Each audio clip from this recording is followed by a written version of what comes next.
Hello friends and enemies, welcome to my August wrap up. So normally I do highs, lows, all that stuff. I'm just going to tell you about everything I read because this is literally my lowest reading month of the year. And I want to remind you that though some months I may read 20 plus, 30 plus books. Now I did read 20 plus if we count my manga, but just books. I only read 10 books this month. That's low for me. This is quite literally my lowest month of the year. I will say the heat probably contributed heavily to how little I read, but that's okay. And that's allowed. We don't have to read a bajillion books a month to be valid and to make content. So I'm here to tell you about everything I read. So I'm going to give you my stats as always, and then we'll just go through in order of what I read and DNF'd.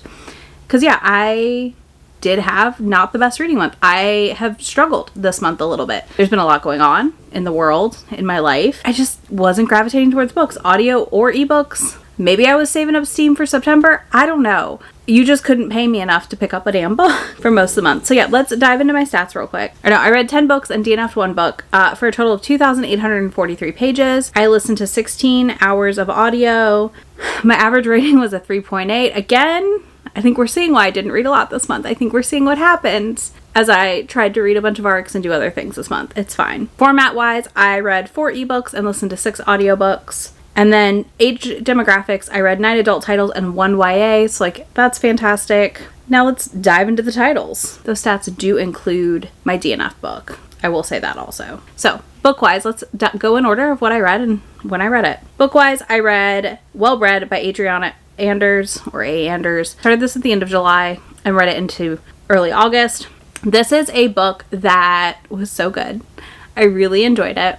This is a fantastic book if you want to try some breeding kink, I feel like. And if you want breeding kink with more plot. Because this book was surprisingly emotional in some ways that I did not fully expect it to be. So that was interesting. Not in a bad way, by any means. But it was definitely interesting to see this book be as emotional as it was in ways.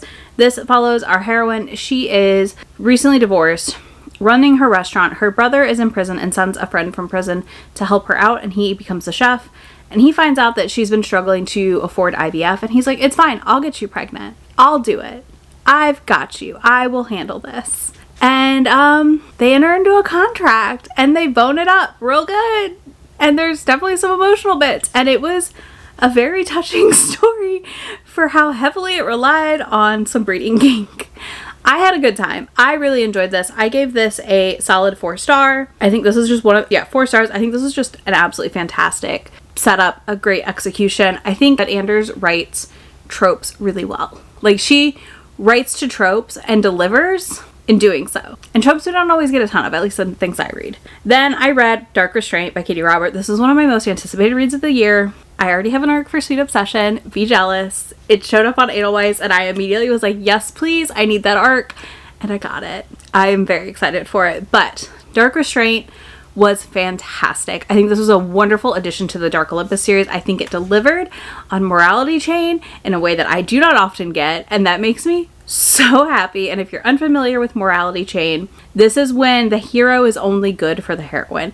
He is good because he wants to be good for her. Otherwise, he would burn the world down. So it is a little bit of burn the world down for her, but it is also a lot more intense than that. She really chains him to the mortal life and to maybe not committing as many crimes as he would otherwise. But yeah, this is a fantastic example of Morality Chain. I thought following Ariadne and her relationship with the Minotaur, whose name I've forgotten. Oh my goodness, it's fine. And also her escaping the situation with her father and the reveals we got about the world building. Here for it. Fantastic. One of the best times I've had. The setup for the next book. Cannot wait for Sweet Obsession. This is easily a 5-6 star for me. I really could see myself revisiting this entire series one day when it's all done and just reveling in it because it combines so many things I love in romance books. And you know what? It's there. It is romance and it commits to being the romance, but also giving us this really solid world building. Then I read Haunted Ever After by Jen DeLuca.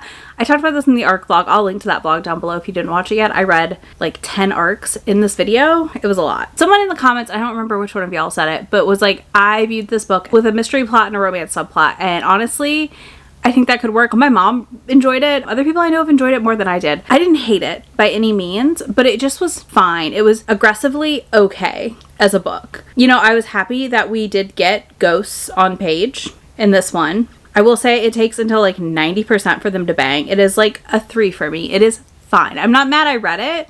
I'm not mad I requested it. I would maybe request the next book in the series, or if I had the opportunity to get an audiobook arc of it, I would try that before I would read. Like, I wouldn't go buy it for my shelves, right? Like, that's the key here. I would not buy this for my shelves. But I enjoyed it. I had a fun time. Get it from your library. Give it a try. Pick it up used, you know? Like, I think that's a good option for this one.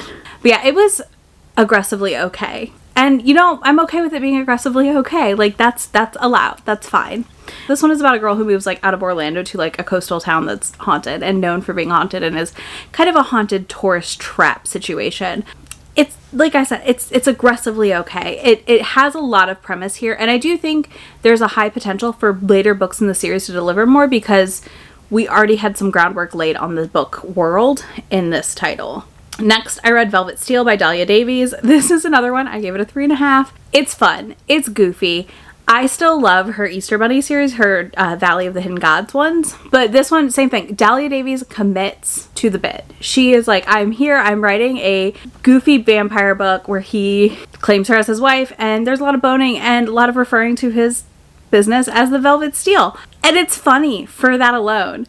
I just like almost was over it by the time we got to the end of the book, but just not a negative thing. Like, if you're gonna do it well, and that's what she did here. So this is why it's a 3.5. Like, I still had fun with it, but it was almost too much for me, which is wild to say. It was almost too much for me. But yeah, I really had a fun time with this one overall. Then another 3.5 that is almost a 5-star at the same time. This is a book I literally do not know how to rate, because I had so much fun with it, but it's like, objectively, is it like good?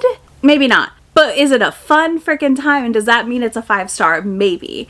And that book, y'all, is Kidnapping the Mafia Boss. I recounted this book over voice notes to Shay and May, because they were both having a bad day and they were dying. And Shay was just like, where do you find these books? I talked about it in the vlog. This follows a girl named Heaven who is a stripper. And I'm not laughing because she's a stripper. It's so funny, this entire setup. So she's a stripper. She has a stalker who cleans her house and makes her meals. Sounds great. If anyone wants to do that, that is I'm here for it. If you're going to be a safe stalker and you're going to make meals for me and clean my house, sounds great. Anyways, so he does that, and she is wanting to kidnap the mafia boss that runs the strip club she works at, because she's convinced he killed her best friend. So she does it. She drugs him with a date rape drug. Do you know that going in here? Badly. She does it badly. She panics because she bought a stick shift on accident. Who buys a stick shift if they've not driven a car in ages? Hello? How would you make that mistake? I don't know, but she does. And is on the side of the road calling her stalker to come help her, to get him to this cabin that she has been given by her friend who's like dating a guy who's dating a guy in the mob. It's fantastic. It is so funny. And the mob boss, Gio, is just like, I don't want to do this job, so I'm just gonna go along with this kidnap. And her stalker, of course, and her are holed up in the cabin, and he's like, okay, I've got to go get us food and stuff. You need to stay here. And he's like wearing a mask, so she doesn't know who it is. Of course, she's met him before, and she's like, why does your build seem familiar? Why does it, like, girl, I need you to put the pieces together so badly. So badly. Anyways, it is Banana Pants Bonkers. It is a one and done story, but we're going to get a continuation next year that I will probably pick up. I devoured this. I stayed up way too late reading it because I was just having such a time. Such a time. Okay, next we have another DNF, which is, we have my one DNF of the month, which is This Ravenous Fate. And I'm so sad about it. I was so excited for Harlem, Renaissance, vampires, and sapphic. Like, I was just like, those are buzzwords I love. I love these ideas. I got about 30% in, and I kept waiting for myself to be like pulled into the story, and it wasn't happening. And then I was seeing friends who had the same struggles, and I bounced. I was like, we're done. We're not going to suffer through something just to suffer through it when we're not having a good time. I would rather attempt to revisit the story later when maybe it'll hit for me and like work really well. But I was just left immensely bored at 30% in. Immensely bored by then. And again, I kept holding out hope for this progress, and a lot of people I've seen that finish it have kind of been like, you probably made the right call. So, you know, and sometimes too, also, maybe I'm just not the intended audience. And I do think this book probably has an audience out there that's going to freaking eat it up, and it's just not me. And that's okay. Then I read The Orc Prince by Quay Hudson. This I gave 4 stars. This is the first orc book I've read in a long time and really enjoyed. This was so fun. I just had a blast with this. This follows our heroine who is married to the king and is not producing heirs because the king won't have sex with her to do so. And he has a lover who is a man, which again, fine, but like they're kind of scheming to get her out of the situation. And she ends up being allowed to basically run away instead of getting murdered. And in doing so, meets the orc who has been banished to the human realm to like atone for his issues. This was so much fun. I had an absolute blast. I do really want to pick up book 2 in the next month or two. I don't always love to like blow through series. This one ended in a way I didn't feel the need to immediately pick up book 2, but I definitely want to pick it up sooner than later. So this was really fun. I enjoyed it. This is definitely like action for like maybe not even a third of the first bit of the book, right? And then the middle half is just like this cozy love and romance that they're having. And then the last like third is a lot of action, a lot of things happening and changes, and like again the build up to the end and like a bit of a cliffhanger. So do know that. But I really liked how it was paced with that because it just kind of pulled me into the story and pulled me through the story really nicely. Then I listened to Mountains Made of Glass by Scarlett St. Clair. This was fine. So she's doing like these retelling inspired situations. I got an audiobook for the first one, and I've just been trying to pick up some things on my Libro FM audios that I have and listen to. So I grabbed this because it was short and quick. And this was fun. I thought it was fine for a Beauty and the Beast retelling. It's not terrible and it's not amazing.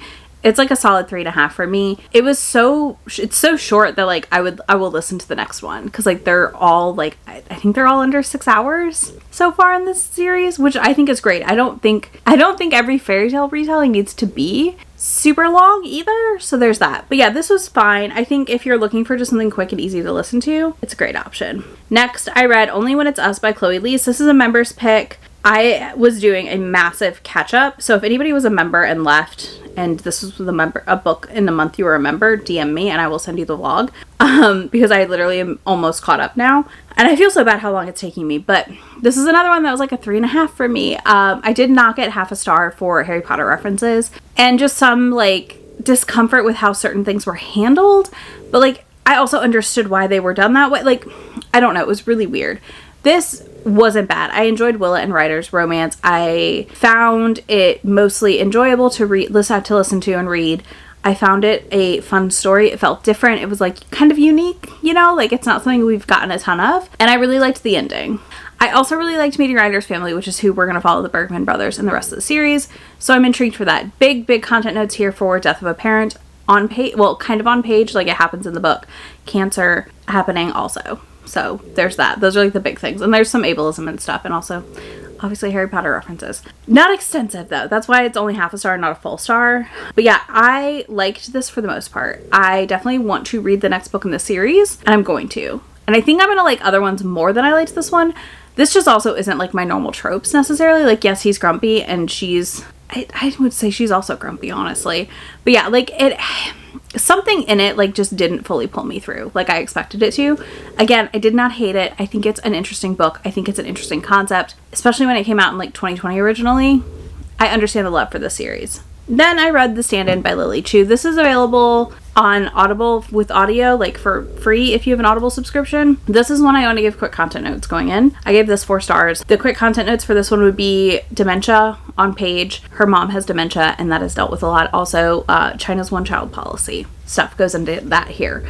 This follows a girl who is basically being harassed at her job, trying to navigate that, and then gets fired for kind of not going along with the harassment. And then she ends up getting picked up by this movie star to like pretend to be her. Also panic and anxiety stuff in this. So she is going to assume the identity of this movie star so that the movie star can rest and take a break. And there's this guy, Sam, who's also a movie star, and he is like having to go to the events with her. And it's their like kind of friction, I would call it almost. It's not really hate to love, it's just friction. Because he doesn't think this is a good idea. And it's nothing against her, like Gracie, our heroine, by any means for this, but he just does not think it's a good idea. But we follow their slow build romance and her like navigating, trying to get her mom into a better care home and all these things. And I just thought it was really good. This is definitely like a little more just general fiction and romance subplot to me than like romance with, you know, contemporary plot. So do know that. But I did really enjoy the audiobook. I really had a good time with it. I think it was a very fun read overall. And yeah, I'm happy I read it. I've got to edit that vlog for my members here. But yeah. Okay, last but not least, I am not done with this yet, but we're going to talk about it now because I will literally be done with it tonight. And I want this video to go up on the 1st. So we're here. And that is How to Fail at Annoying an Alpha Fae by Liz E. Cooper. This is literally, I have like 25% left. I'm going to finish it this evening. If I have some big revelation before this goes up, I'll pop in. But I don't think I will. Right now, this is a solid 4-star read for me. This has been so much fun. This is an Omegaverse that isn't too heavy on the like painful parts of Omegaverse that we often get with like a lot of trauma and abuse and cycles like that. This follows our heroine who is in an arranged marriage to another type of fae.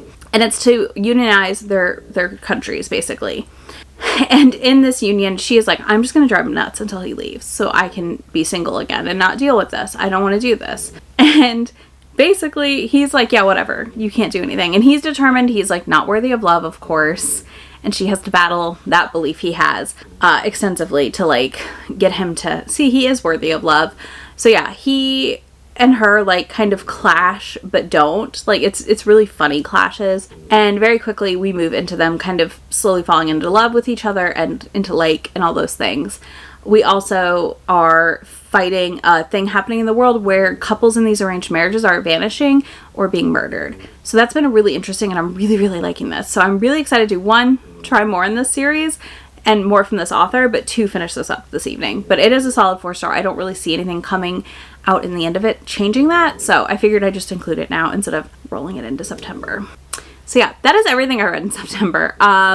Let me know what you read in the month of September. I know this is different than normal, but I felt like I read so little that I should just talk about everything versus trying to pick and choose, because I don't know that I have a ton of highs, lows, or surprises this month. I feel like it was just kind of a jumbled up bag of options that I wasn't feeling too extensively. So yeah, let me know what you read in August and loved. If you don't want to do that, you can leave me a leaf emoji, because we are like slowly rolling into fall here. It is still like 100 plus degrees today. It's fine. It's gonna be under 80 in a week, and I cannot wait. So, you know, just we're gonna pretend. So leave me some leaf emojis in the comments. I will have links to all the books I talked about, links to my friend anywhere on the internet, and I will catch y'all in just a few days. Bye. Already packing, come with me. I'm not really asking. We'll get away to a place where we don't know.